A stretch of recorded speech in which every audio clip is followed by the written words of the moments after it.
के हमर साथ किस्मत में गम लिखनी गे।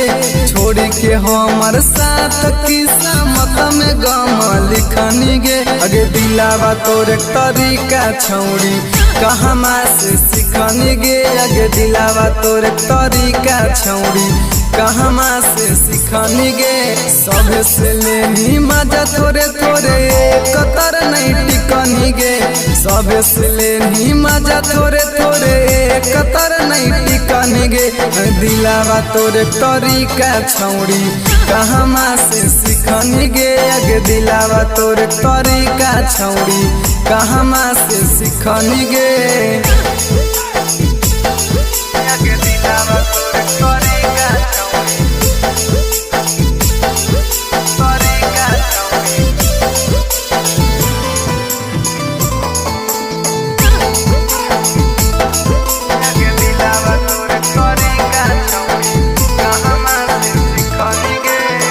बोल के बाबू सोना छौड़ी मोह लेनी मान गे। तोरा बिना मन नहीं लगो हो एको छान गे। बोल के बाबू सोना छौड़ी मान लेनी मोह गे। तोरा बिना मन नहीं लगो हो एको छान गे।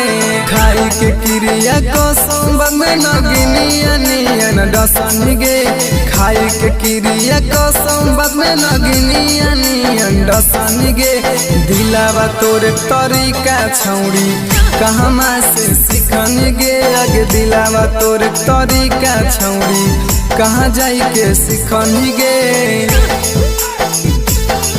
अगे दिलावा तोरे तरीका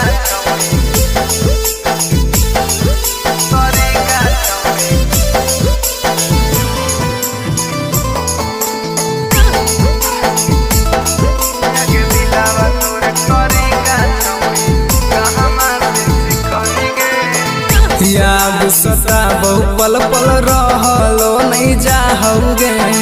देनी जे दर्द या दिल में सहल नहीं सोहाओगे। याद सताबो पल पल रहलो नहीं जाओगे। देनी जे दर्द या दिल में सहल नहीं सोहाओगे। छोरी विकास के साथ छोटू के दिलावा में बसनी गे। छोरी विकास के साथ छोटू के दिलावा में बसनी गे। दिलावा तोरे तरीका छौड़ी कहमा से सिखनी गे। अगे दिलावा तोरे तरीका छौड़ी कहमा से सिखनी गे।